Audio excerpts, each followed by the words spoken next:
네, 좋습니다.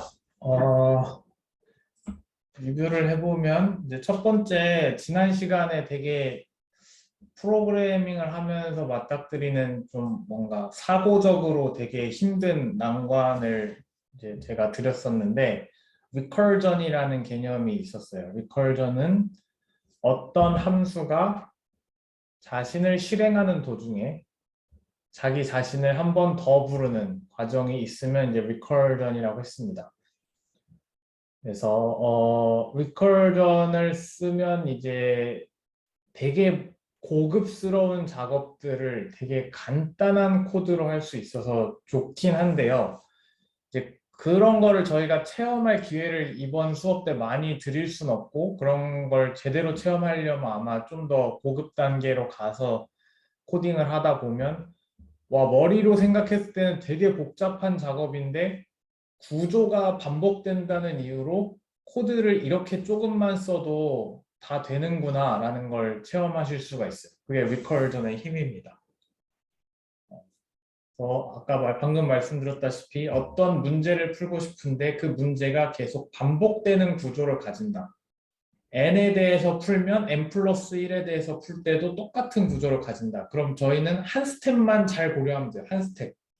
n일 때 결과가 잘 나왔다고 가정하고 그 결과를 그냥 있다고 생각하고 활용해서 n 플러스 1까지만 도달하면 나머지는 다 풀린다. 그 다음에 결국 언제 바닥을 칠지만 정해주면 그 심플한 두 가지 케이스만 구현을 해주면 생각보다 엄청나게 복잡한 문제를 풀 수가 있습니다. 근데 이 경우에 중요한 것은 이제 코딩 자체라기보다는 문제를 바라보는 눈이죠. 어떤 문제를 바라봤는데 그 문제가 같은 구조를 가진다는 것을 발견할 수 있는가. 이제 그게 핵심이죠, 사실. 그게 좀 경험이 필요해요. 처음에는 그걸 발견해내기가 쉽지가 않습니다. 대부분 처음에 할 때는 다 이터레이션, for loop, while loop으로 모든 문제를 풀려고 노력할 수밖에 없고 그런데 이제 점차 이쪽 방향에 마음의 문을 여는 거죠. 근데 이게 속담인지 뭔지 잘 모르겠는데 나에게 주어진 무기가 망치밖에 없으면 모든 게 못으로 보인다는 얘기를 들어본 적이 있으실 거예요. 그러니까 여러분들에게 많은 종류의 무기가 있으면 세상이 좀 더 다채롭게 보이고 세상이 좀 더 이 문제는 이렇게 풀고 이 문제는 이렇게 풀고 뭔가 되게 최적화된 방식으로 풀 수가 있는데 나에게 주어진 것이 망치밖에 없으면 그냥 다 때려버리고 싶다는 거죠. for loop이나 while loop으로 문제를 푸는 그 망치밖에 나에게 없으면 모든 걸 다 그걸로 해결하려고 혈안이 되게 돼 있고 내가 배운 데이터 구조가 여러 가지 그 중에서 리스트밖에 없다. 그럼 그냥 리스트만 쓰게 된다는 거죠. 근데 제가 이제 이 프로그래밍 수업에서 가르쳐 드리고 싶은 것은 비록 저희가 충분히 다양한 문제를 제공을 해드리진 못하지만 여러분들이 그럼 더 고통스러워할 것 같으니까 숙제를 막 내드릴 수는 없잖아요. 하지만 이러이러한 종류의 무기들이 있음을 일단 말로라도 설명을 해드리니 네, 어떤 문제를 접근했을 때 조금 더 다방면으로 생각해보는 그런 습관을 앞으로 이 분야를 계속 하신다면 드리면 그게 이제 파워풀한 프로그래머가 되는 지름길입니다.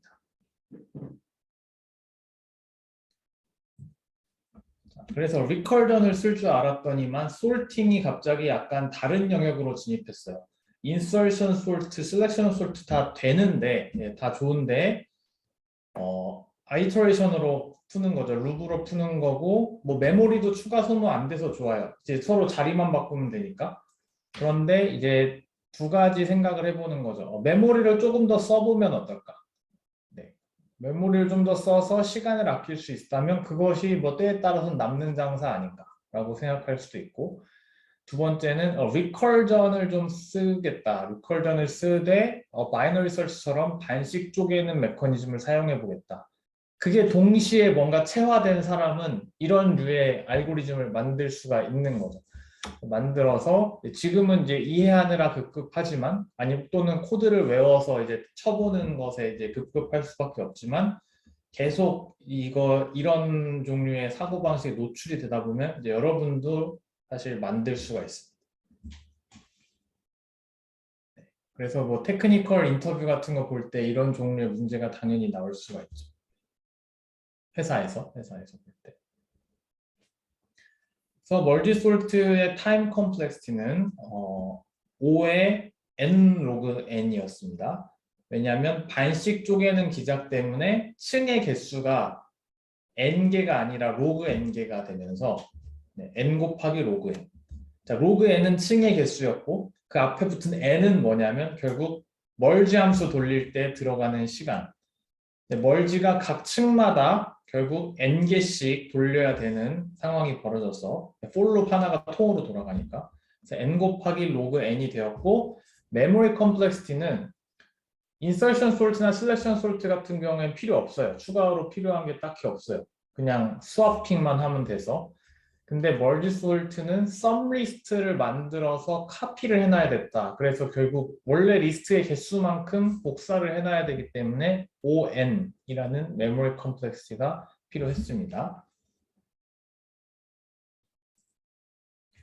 자, 이제 저희가 다양한 종류의 알고리즘을 말씀을 드렸는데 오늘은 좀 문제를 하나를 심도 있게 풀어보면서 제가 방금 전에 말씀드렸던 걸 한번 체험해 보려고 해요. 저희가 지금까지 이런저런 데이터 구조도 배웠고 뭐 이런 것저런 알고리즘도 만들어 봤는데 하나의 문제를 보고 여러 가지 해머들, 여러 가지 망치들을 사용해서 풀면 성능이 다방면으로 나올 거란 말이죠. 그래서 한 번씩 사고를 돌려보는 그런 유익한 시간을 가지겠고, 네, 인터뷰를 혹시라도 이쪽 분야에서 하게 되시면, 네, 이런 종류의 과정을 거치게 되니까 한번 모의로 겪어봅시다. 아, 오늘 PDF, 네, 지금 제가 올리겠습니다. 잠깐만요.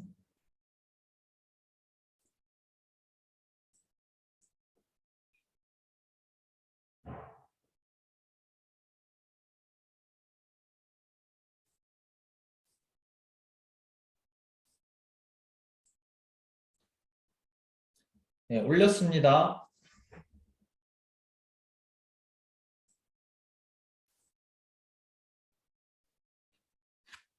채팅창에도 올렸습니다. 방금 업로드 되고 있습니다.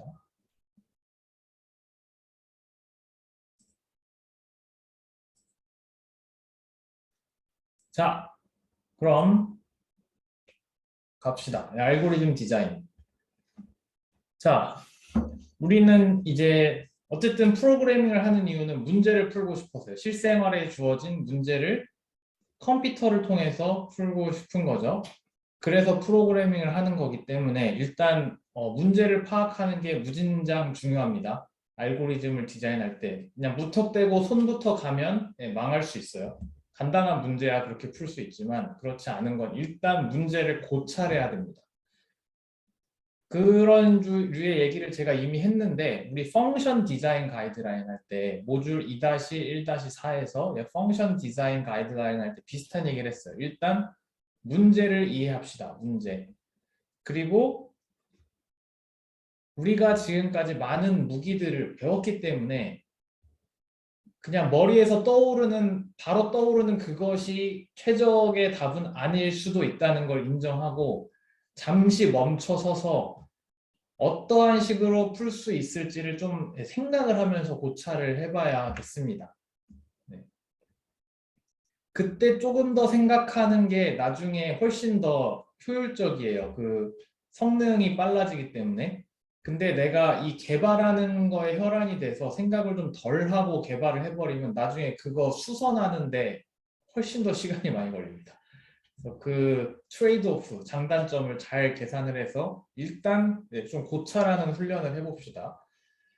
자, 그 다음에 어떻게 해야 되냐면 요것이 무지하게 중요합니다. 코드를 물론 짜야 하지만 그 전에 내가 어떻게 문제를 풀고자 하는지 논리적으로 사람의 언어로 설명할 수 있는가. 이것이 되게 중요합니다. 이 스텝을 못하면요. 대부분 못하거든요. 이과 출신으로 중고등학교를 졸업하고 바로 프로그래머로 진입한 많은 분들이 생각보다 이 과정을 너무나 고통스러워 하는데 이게 안 되면 이제 방구석 개발자가 되는 거죠. 예, 회사는 위험한 곳입니다. 그분들에게. 그래서 소통과 협업을 이 필수적인 요즘 시대에 내가 프로그래밍 언어로만 소통할 수 있으면 좀 장애가 발생할 수 있다. 특히 게임 회사 이런 데서 항상 이런 얘기 나요. 기획자와 개발자 간의 소통, 뭐 디자이너와 개발자 간의 소통, 뭐 이런 약간이라도 직군이 다르면 소통이 안 되거든요. 근데 이제 개발하는 사람이 사람의 언어를 잘 쓰게 되면 너무너무 그 팀이 유익을 받습니다. 자, 이게 알고리즘 설명하는 단계라고 보시면 돼요. 그 다음에 이제 진짜로 프로그램을 해보겠죠. 로지컬 스텝으로 솔루션을 이제 하나하나 나누겠죠. 이게 진짜 디테일한 알고리즘이 되는 거고 그 다음이 이제 컴퓨터 랭귀지로 번역을 한다. 이게 프로그래밍입니다. 자, 이 스텝이 그냥 대충 그런가 보지라고 할 게 아니라 결국 여러분 스스로를 고생시키면서 연습을 해야 돼요. 연습. 우리 영어에 대해서 백날 이해해봤자 말하기는 안 되는 것처럼 직접 해보지 않으면 상당히 쉽지 않습니다. 자, 그럼 이제 여기에 좀 더 더해서 이 알고리즘을 디자인하는 과정을 여러분들이 만약 이 분야에서 회사를 인터뷰를 보게 되면 반드시 겪게 될 텐데요. 그때 어떤 일들이 일어나는지 한번 얘기를 해볼게요. 제가 이제 인터뷰어란 말이죠. 저도 구글에서 인터뷰 볼 때 겪었던 과정인데, 자, 인터뷰어가 해야 될 것은 이래요. 회사에서 가이드라인을 받아요. 일단 문제를 잘 설명할 것. 뭘로? 말로. 그러니까 그 인터뷰어가 문제를 제대로 이해하고 있어요. 그래서 말로 설명한다. 왜냐하면 글로 쓰면 훨씬 쉬운데 말로 하면서 서로 소통하는 걸 보는 거예요, 사실. 인터뷰 대상자가. 그리고 어떻게 하냐면 당연히 몇 개의 테스트 케이스를 보여줘야겠죠. 이럴 경우에 워킹하고 이럴 경우에 워킹해야 된다. 그런 예제들을 보여줘. 그럼 프로브럼 디스크립션 하고 예제까지 보여주면 대충 이제 대상자가 문제를 이해했겠죠. 그 다음에 이제 인터뷰이가 질문을 하면 야 그런 건 알아서 해. 뭐 이렇게 하면 안 되고 계속 이제 답변을 잘 해줘야 된다. 그래서 문제를 함께 풀어가는 과정을 겪을 수 있습니다. 물론 대놓고 답을 알려줄 수는 없죠. 그 다음에 이제 인터뷰 대상자가 뭐가 됐든 솔루션을 만들었다. 그럼 그거에 대해서 피드백을 줘야 됩니다. 혹시 그게 타임 컴플렉시티가 얼마인가요? 라고 물어보고 그 타임 컴플렉시티가 최적일까요? 혹시 좀 더 개선할 수는 없을까요? 뭐 이런 종류로 계속 가이드를 해주면서 점점 이제 답을 찾아가는 거. 이런 과정을 한 문제 푸는데 40분을 씁니다. 1대1로 앉아서. 한국의 경우 약간 다를 수는 있지만 미국의 경우 그렇습니다. 자, 그러면 인터뷰 대상자는 어떻게 하냐면 이거 진짜 중요한데요. 이제 인터뷰어가 이런저런 질문 그 프로그램을 이제 디스크립션을 해주면 내가 질문해야 돼요. 그래서 내가 정확하게 이해한 게 맞는지 컨펌을 해야지 그렇지 않고 그냥 나는 이해 잘 했겠지라고 하면서 내 나름대로 솔루션을 막 개발하면 나중에 사실 문제가 이게 아닌데? 라고 하면서 인터뷰어가 피드백을 주면 이제 좀 황당한 일이 벌어질 수 있다. 귀한 시간을 낭비하는 거죠. 그래서 계속 이런저런 질문을 해야 되고 그 다음에 아까 알고리즘 디자인에 나왔던 그걸 똑같이 해보는 겁니다. 이 문제를 풀기 위해서 어떤 데이터 구조를 쓰는 게 좋을까? 어떤 알고리즘을 쓰는 게 좋을까를 좀 고민을 해봐야 되겠습니다. 그리고 그걸 하는 도중에 어떻게 하냐면 중요한 건 말해야 된다. 인터뷰어한테 내가 무슨 생각을 하고 있는지 말해야 된다. 그걸 think out loud라고 하거든요. 생각이 소리로 들리게. 그래야 인터뷰어가 뭔가 쓸 게 있어요. 자기가 인터뷰하고 나면 이 인터뷰 대상자에 대한 인상을 써야 되는데 말을 안 하고 혼자 코딩만 하면 얘가 뭔 생각을 하는지 뭐 알 수가 없기 때문에 그 말하는 훈련 상당히 중요합니다. 이거 되게 힘들어합니다. 많은 분들이. 그 다음에 이제 솔루션이 개발이 됐을 때는 이제 메모리가 어느 정도 되는지 말할 수 있어요. 내 알고리즘을 분석할 수 있어야 된다는 거죠. 그 다음에 타임 컴플렉시티가 얼마나 되는지 말할 수 있어야 된다. 다 빅 O 노테이션을 써서. 그 다음에 이제 또 솔루션이 워킹하는지 테스트 케이스를 직접 한번 대입해 봐서 프로그램을 이제 사고 실험을 하는 거죠. 사고 실험을 하면서 통과시켜 본다. 그래서 이건 이렇게 해서 되고 저건 저렇게 해서 돼요 라는 거를 이제 보여줄 수 있어야 됩니다. 이것까지 다 보여주고 나면 이제 인터뷰어는 이 사람은 개발이라는 걸 할 줄 아는 사람이구나. 문제를 주어졌을 때 일련의 스텝을 스스로 밟아갈 줄 아는 사람이고 마지막에 심지어 테스트 케이스까지 스스로 만들 수 있는 사람이구나 라는 확증이 드는 거죠. 근데 이 중에 한 스텝이 막 빠져 있고 그러면은 이 사람은 일단 이 프로그래밍 하는 과정에 대해서 좀 덜 배웠구나. 그냥 혼자 이것저것 해보긴 했지만 뭐 이런 인상을 줄 수 있는 거죠.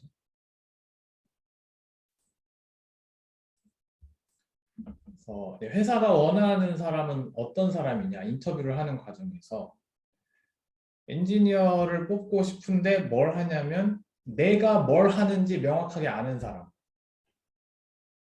내가 뭘 하는지 명확하게 아는 게 생각보다 쉽지 않습니다. 그냥 일단 하고 보자라고 보는 사람이 많고 내가 뭘 했는지 모르겠지만 동작하는 것 같아.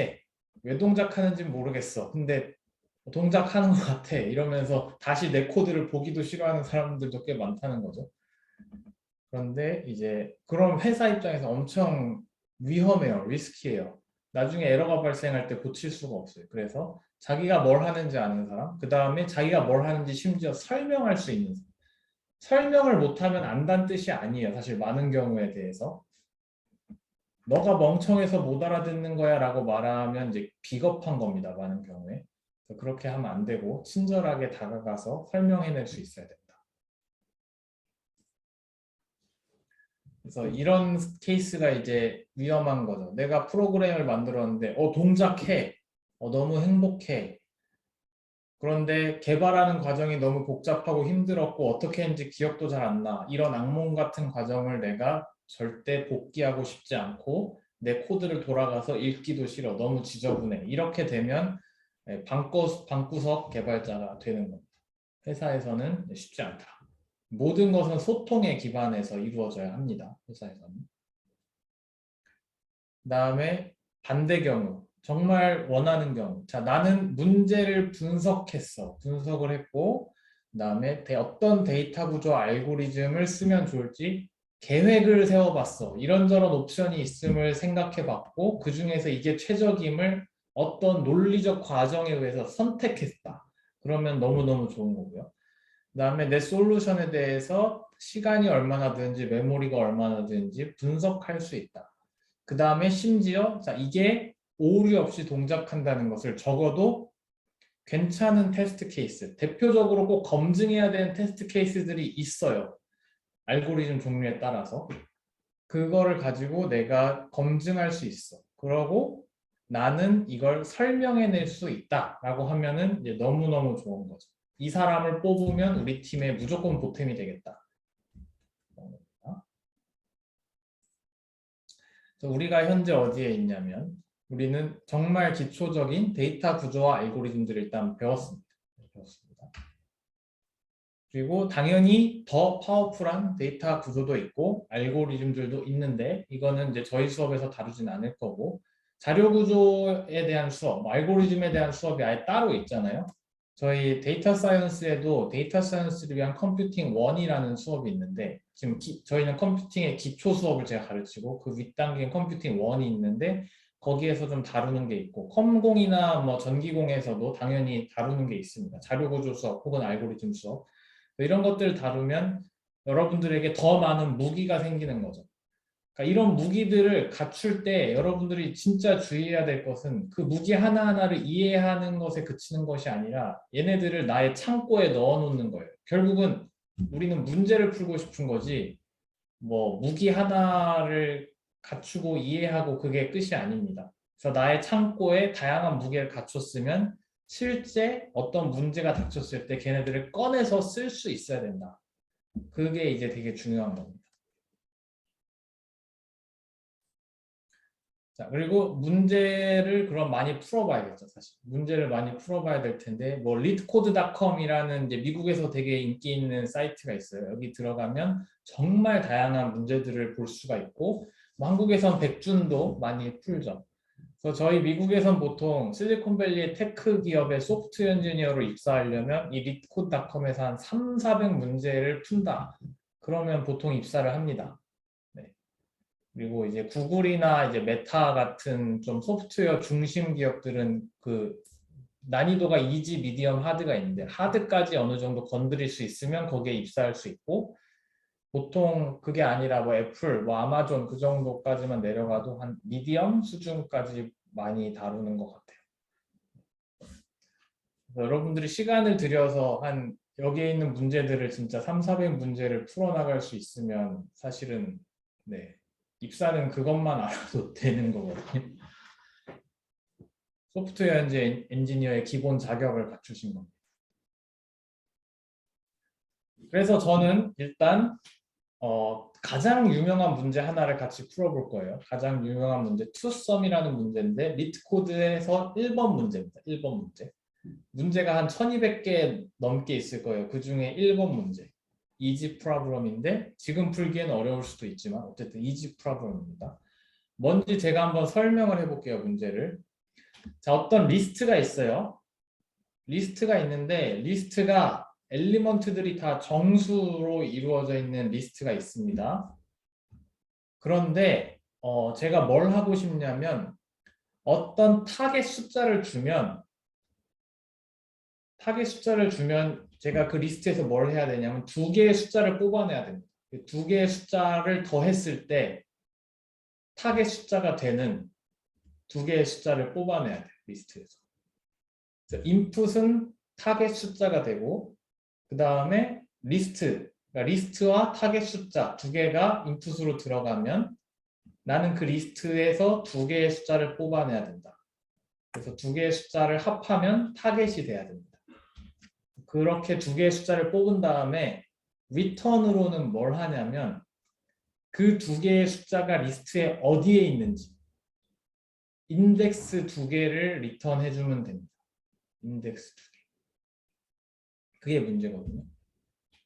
그래서 이제 테스트 케이스를 한번 봅시다. 예를 들면 지금 타겟은 9예요. 9. 그다음에 리스트에는 2, 7, 11, 15라는 정수가 있습니다. 그렇게 되면 두 개의 숫자를 찾아야 되잖아요. 두 개의 숫자를 더했을 때 9가 돼야 되는데 뭐 쭉 눈으로 보면 대충 2 플러스 7밖에 없죠. 나머지는 9가 될 수가 없어요. 그래서 2랑 7을 뽑아서 뭘 리턴하냐면 인덱스 2는 0번째고 7은 뭐 첫 번째니까 0과 1을 이제 리턴하면 되겠습니다. 이게 우리의 문제거든요. 그리고 이제 여기서 가정은 문제를 좀 쉽게 만들기 위해서 네, 타겟 숫자가 되는 두 개의 그 숫자 페어는 하나밖에 없다. exactly one solution밖에 없다. 그래서 2랑 7을 찾았으면 나머지는 9가 될 수가 없어요. 그러니까 가능한 게 하나밖에 없기 때문에 하나만 찾으면 땡입니다. 자, 이게 우리의 문제입니다. 한번 4, 5분만 고민해 볼까요? 각자 어떤 식으로 풀 수 있는지. 자, 우리 에그는 무엇을 배워왔고 나는 이것들을 통해서 어떻게 풀 수 있는지. 가장 쉽게 풀 수 있는 방법도 있는데 가장 쉽게 푸는 방법은 성능은 안 좋을 거예요, 아마. 그래서 그런 것들을 한번 생각하는 시간을 한 5분만 가지고 35분에 다시 시작을 해볼게요.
네, 안녕하세요.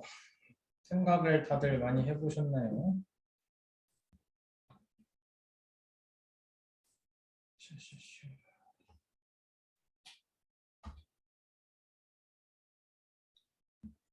짠짠짠짠짠.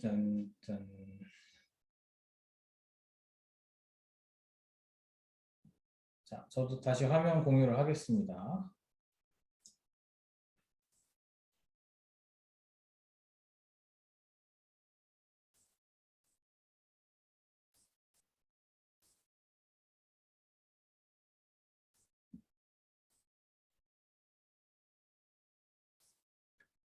자, 제가 지금 해보고 싶은 게 뭐냐면은 일단 시간 테스트를 한번 해보고 싶어서 자, 2만 개의 리스트 2만 0부터 19,999까지의 리스트를 만들었어요. 그럼 이제 2만 개의 엘리먼트가 있잖아요. 그걸 가지고 랜덤이라는 모듈을 갖고 섞었어요. 셔플을 하면 막 섞는 거거든요. 그렇게 해서 그 섞은 걸 가지고 뭘 했냐면 그 제가 임포트 타임에서 이미 말씀드렸던 거 t 스타트랑 t 엔드를 해놓고 이제 중간에서 이제 뭔가 우리가 만든 함수를 실행한 다음에 이제 중간 지점에 이제 시간을 리턴하도록 일단 골격을 짜놨습니다. 그 다음에 이제 0부터 19,999까지 있는 숫자 중에서 타겟 밸류를 아무거나 설정하면 사실 유니크한 페어가 안 나와서 그냥 2개 더했을 때 타겟 1 되는 애를 찾아라. 그러면 그거는 0하고 1밖에 없잖아요. 누가 봐도. 그래서 그걸 일단 만들어 놨어요. 그렇게 해서 0과 1이 어디 있는지 찾을 수 있으면 이제 성공적인 알고리즘이라고 일단 치고 시간이 얼마나 걸릴지 한번 제가 재보는 걸 해보겠습니다. 김성준 학생이 이렇게 올려놓은 게 하나가 있는데, 네, 상당히 훌륭하네요. 네, 일단 여기에 있는 거 한번 가보도록 합시다. 투썸이라고 이름을 지었어요. 투썸. 그다음에 여기에 뭐냐면 리스트가 하나 들어가야 돼요. 리스트. 이걸 넘버들의 리스트라고 해서 리스트라고 합시다. 넘스라고 합시다. 그다음에 타겟 밸류가 하나 들어가야 되네요. 그다음에 결과물로 이제 2개의 엘리먼트를 가진 리스트가 튀어나와야겠고, 근데 여기 김성준 학생이 잘 올려줬다시피 for 룹을 2번 돌리는 게 이제 이 문제를 무조건 풀 수 있는 가장 괜찮은 방법일 수 있어요. 그래서 for 룹으로 i를 하나 돌리는 거죠. 쫙 레인지 함수를 해서 자, 넘스의 크기만큼 작다 돌린다. 그죠?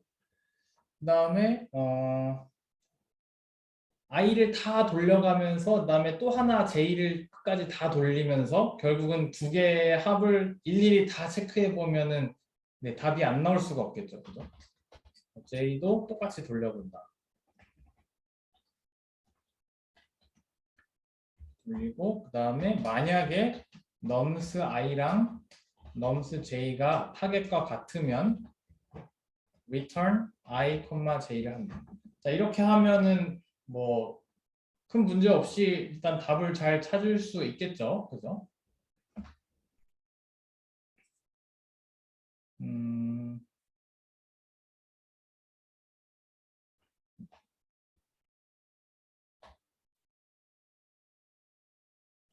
여기 프린트까지 이렇게 써놓겠습니다.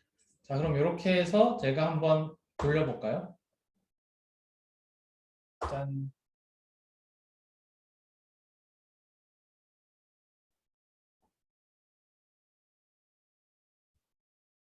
네. 지금 저희가 확인을 할 필요는 없겠죠. 잘 나왔을 것 같고, 8121번째랑 12528번째가 나왔대요. 이 2개가 답이고, 근데 이제 시간을 보니까 8초 정도 걸렸다고 일단 나왔네요. 그죠? 꽤 오래 걸린 거죠. 컴퓨터가 8초를 고민했다는 건. 그죠? 자, 이제 그 다음부터 이런저런 생각을 해봅시다. 자, 여기서 지금 이 코드는 김성준 학생이 준 코드보다 안 좋아요. 어떤 면에서 안 좋냐면, 자, 여기 2번째 룹을 봅시다. K로 돌아가는 룹을 봅시다. 김성준 학생 거에서. 저는 1부터 레인지 함수를 가지고 다 돌렸단 말이죠. 이 j 번째 룩을. 근데 이게 과연 꼭 필수냐? 왜냐면 i가 0번째면은 j는 1부터 끝까지만 보면 되지 다시 0부터 볼 필요는 없잖아요. 그리고 i가 1로 진보하면 이미 0번째 인덱스는 봤는데 j가 또 0부터 돌아갈 필요는 없잖아요. 2부터 다시 돌리면 되고. 그래서 결국 이 안에 있는 for loop이 i 플러스 1이 되는 게 더 좋겠죠. 0부터 다 돌릴 필요는 없어요. 그리하여 저는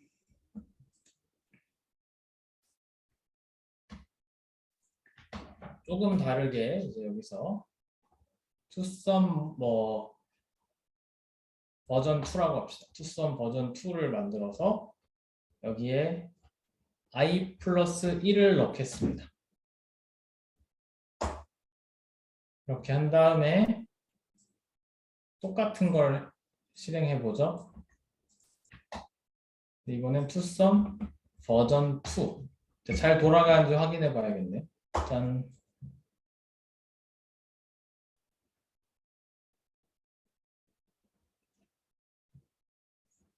네. 지금 돌아갔는데 답은 똑같이 잘 찾았고 시간이 조금 더 빠르네요. 그죠? 네, 시간이 좀 더 빨라요. 그래서 네, 나름대로 선방한 것 같습니다. 시간을 빠르게 만들었어요.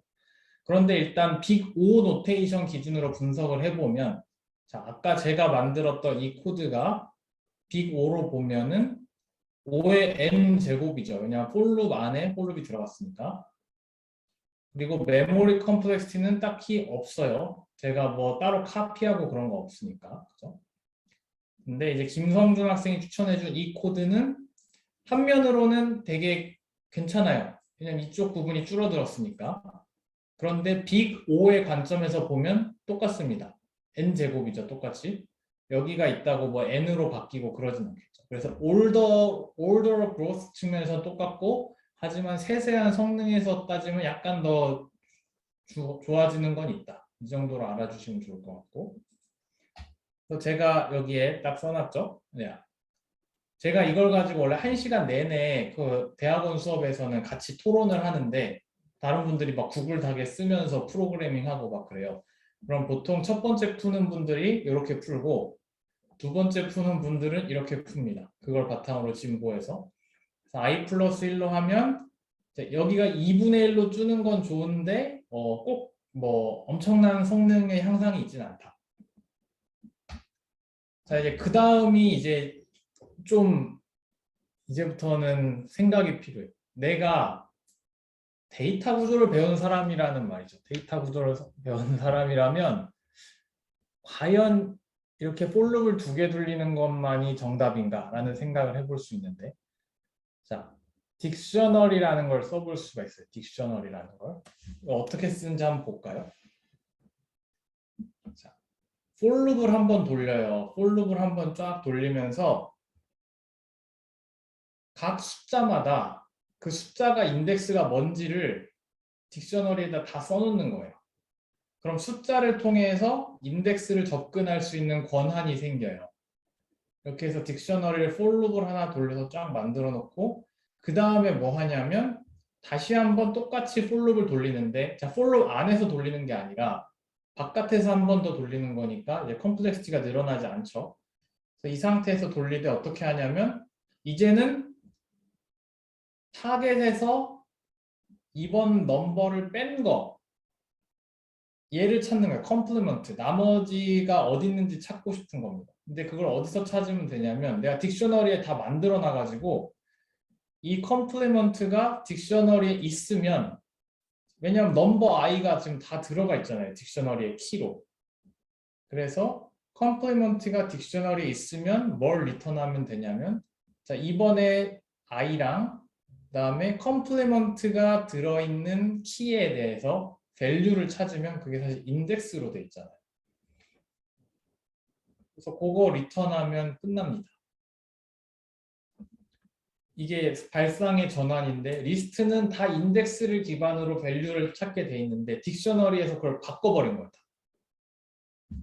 숫자를 다 키로 만들어 버리고 인덱스를 다 밸류로 만드는 발상의 전환을 통해서 꼭 인덱스를 통해서 찾지 않고 밸류를 통해서 인덱스를 찾을 수 있게 구조를 만들어 버린 거죠. 이게 상당히 파워풀한 겁니다. 한번 써볼까요? Depth to sum version 3 nums list target int. 자, 내 딕셔너리를 하나 만들었습니다. 비어 있죠? 비어 있는데 이제 for loop을 하나 돌리는 거죠. for loop을 돌리면서 자, num value와 index를 다 바꾸는 작업을 하는 겁니다. 이제 value를 통해서 인덱스를 찾을 수 있게 됩니다. 이걸 거치면. 그래서 myDict에다가 다 하나씩 이렇게 접근할 수 있는 근거를 마련해 줍니다. 자, 그럼 이제 이게 완성되는 순간 나는 넘버를 통해서 인덱스를 찾을 수 있게 되었고, 그럼 이걸 사용해서 이제 뭔가 문제를 풀어보는 거죠. A in range length의 nums.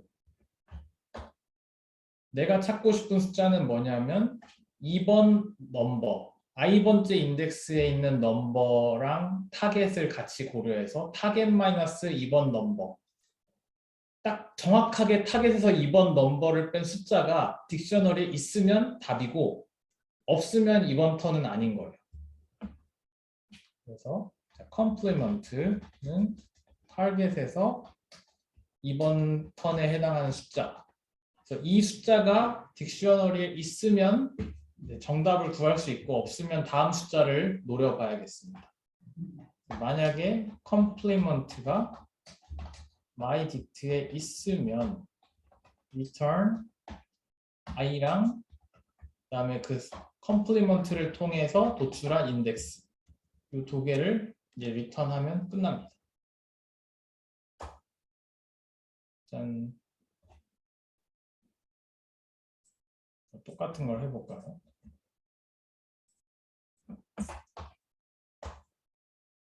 여러분 이 말도 안 되는 스피드의 향상을 보고 계십니까? 지금 그냥 거의 무료로 됐어요. 갑자기 n제곱과 n의 차이거든요. 이게 지금 8초 걸렸다가 조금 이거를 계산했더니 줄긴 줄었는데 여전히 오래 걸렸고, 근데 for loop을 안에 for loop을 돌리지 않고 이렇게 연속으로 하나씩 돌려서 5의 n이잖아요. 사실 5의 n. 이게 엄청 드라마틱한 차이를 만들어낸 거거든요. 메모리는 물론 더 썼죠. 메모리를 얼마만큼 더 썼냐면 리스트 개수만큼 뭔가 카피한 느낌이 됐잖아요. 딕셔너리에다가. 그래서 5의 n에 해당하는 만큼 공간이 늘어났지만 타임 컴플렉시티가 엄밀히 말하면 2n이죠. for loop을 2개 돌렸으니까. 근데 뭐 올더 그로스 차원으로 따지면 5의 n입니다. 그래서 이제 시간이 이제 지금 말도 안 되게 줄어드는 거의 놀라운 상황을 여러분이 목격하였습니다. 이게 여러분들이 생각을 조금 더 하면서 이런 것들을 개발해낼 수 있으면 너무너무 좋겠습니다.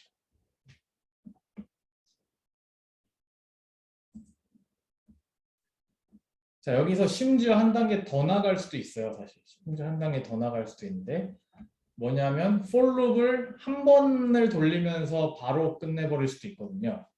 지금은 for loop 한 번은 딕셔너리 만드는 데 쓰고 for loop 한 번은 찾는 데 썼는데 사실은 엄밀히 말하면 for loop을 한 번 돌리면서 딕셔너리를 계속 만들어가면서 찾는 것도 할 수 있어요.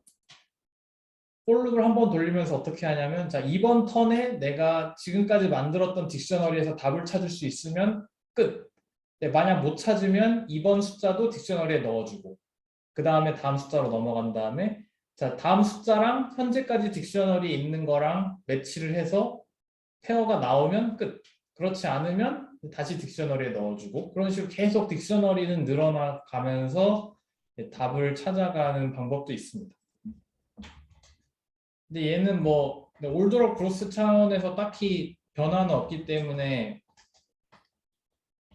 우리가 목격하는 시간의 차이는 없을 텐데 어쨌든 제일 빠른 솔루션은 맞을 거예요. 딕셔너리가 처음에 없는데 이제 룹을 하나 돌릴 겁니다. 레인지로 짠, 이걸 하나 돌리고.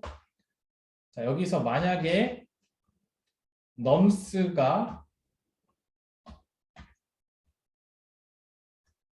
in y dict에 있다.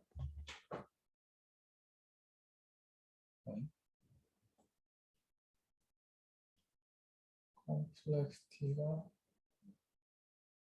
그쵸. 네. 이게 제가 지금 설명을 좀 해야 드려야 될 것 같아서 잠시만요.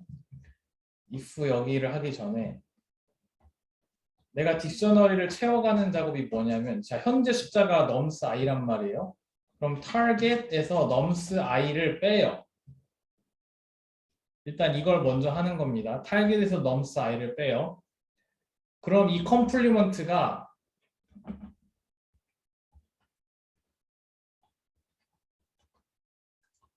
이 컴플리먼트를 딕셔너리에 저장을 하는데, 내가 뭘 하길 바라는 거냐면, 자, 첫 번째 숫자였어요. 예를 들면 넘스 빵이었어요. 넘스 빵이었는데 타겟에서 넘스 빵을 해서 컴플리먼트를 만들고 딕셔너리에 넣어주면 내가 뭘 원하냐면, 내가 나중에 for 룹을 돌리면서 그 컴플리먼트가 미래의 어떤 숫자에서 발견이 되면 답이 되는 거죠. 0번째 숫자랑 그 미래에 발견된 그 컴플리먼트랑 답이 되는 거죠. 그래서 계속 그걸 확인하는 거예요. 그래서 이렇게 미래에 발견되기를 바라는 컴플리먼트를 계속 딕셔너리에 넣어 놓고요. 그다음에 현재에선 뭐 하냐면, 그래서 예전에 선조들이 이제 미래에 발견될 컴플리먼트를 다 딕셔너리에 넣어 놨는데, 이번 숫자가 바로 그 구원자가 될 것이냐, 예전에 매치됐던 그 숫자랑 매치되는 그 컴플리먼트가 이번 숫자냐라는 걸 검증을 하고, 그렇지 않으면 얘는 아닌가 보다. 그리고 이번에도 결국 다음에 나타날 누군가를 바라는 마음으로 컴플리먼트를 만들어서 딕셔너리에 넣어주고요. 계속 이 작업을 하는 겁니다. 근데 만약에 발견이 됐다. 그럼 얘네? 얘가 바로 정답이네. 얘랑 누가 정답이죠?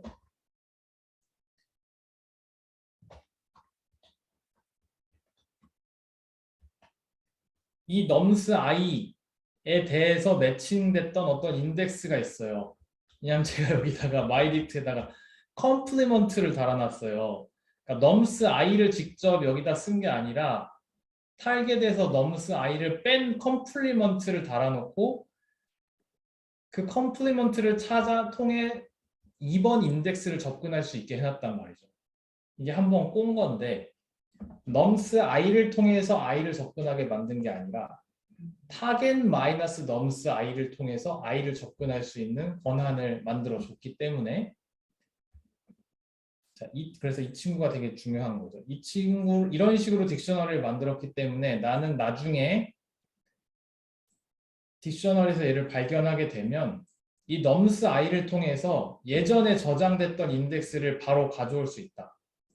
그 다음에 i는 2번 인덱스. 이렇게 해놓으면 폴룹 한 번만 돌려도 가능한데, 자, 여기까지는 사실 제가 바라진 않아요. 이거는 좀 이런 류의 문제를 많이 풀어봐서 숙달돼야 되고, 우리가 처음 문제를 접했을 때는 이 버전 3까지 만약 고안해낼 수 있으면 거의 정답이고 아주 훌륭한 거고, 근데 여기서 알고리즘믹하게 꼬아서 생각할 수 있는 사람은 이렇게 한 번 더 꼴 수 있다. 이것까지는 저는 바라지 않습니다. 얘를 해놓으면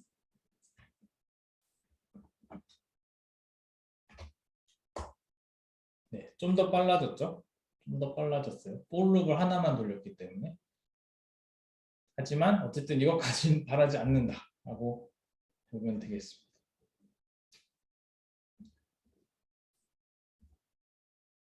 자, 지금 한 문제를 가지고 4개의 솔루션을 만들고 있는데요. 여기서 한 번 더 생각해 볼까요? 만약에 리스트가 소팅이 돼 있어요. 그럼 더 잘할 수 있을까요? 리스트가 소팅이 되어 있다.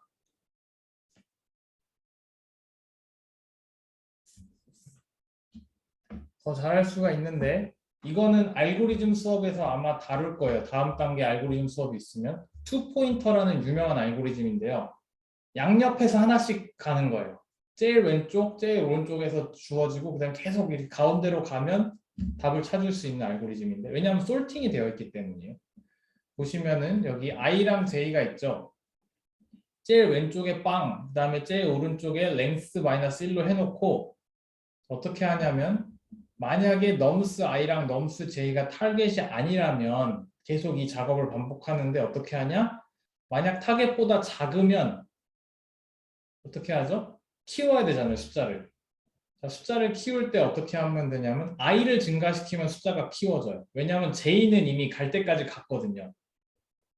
그래서 j를 손댈 수는 없고 i를 하나씩 하나씩 증가시키면 이제 썸을 증가시킬 수가 있고 만약에 감소시키고 싶으면 j를 감소시키는 거예요. 그래서 상황에 따라서 i를 바꾸든지 j를 바꾸든지 둘 중 하나만 하다 보면 결국 이제 계속 이렇게 줄어들거든요. 가운데로. 그래서 for로 한 번만 돌리면 모든 게 끝나게 되는데 이때 중요한 건 딕셔너리 같은 거 하나도 안 썼어요. 그냥 즉석에서 한 번 for로 돌리면 끝난다. 그래서 메모리 컴플렉시티가 없습니다. 이건 솔팅이 되어 있기 때문에 가능한 거죠. 양쪽에서 이렇게 쭉쭉쭉쭉 좁혀오는 알고리즘입니다. 그래서 이런 거를 투 포인터 알고리즘이라고 하고 잘 알아두시면 나중에 도움이 될 것 같습니다. 네. 그러면 디자인에 관련된 수업은 여기까지 하면 될 것 같고 30초만 있다가 다음 단계로 넘어가도록 하겠습니다.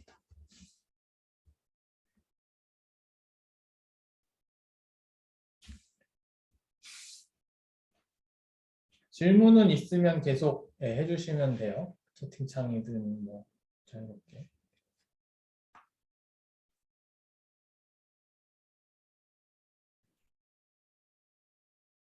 대부분 이제 알고리즘 문제들에서 저희가 한 번 더 진부할 수 있는 건 내가 셋이나 딕셔너리를 쓸 수 있느냐에서 많은 게 결정됩니다. 초반 단계에서는. 그걸에 익숙해지면 상당히 파워풀한 프로그래머가 될 수 있습니다. 초반 단계에서. 딕셔너리의 장점이 뭔지 잘 생각해 보셔야 돼요. 숫자 0, 1, 2, 3, 4라는 그 순서 말고도 다른 것들을 키로 넣을 수 있다는 게 엄청난 장점입니다. 사실.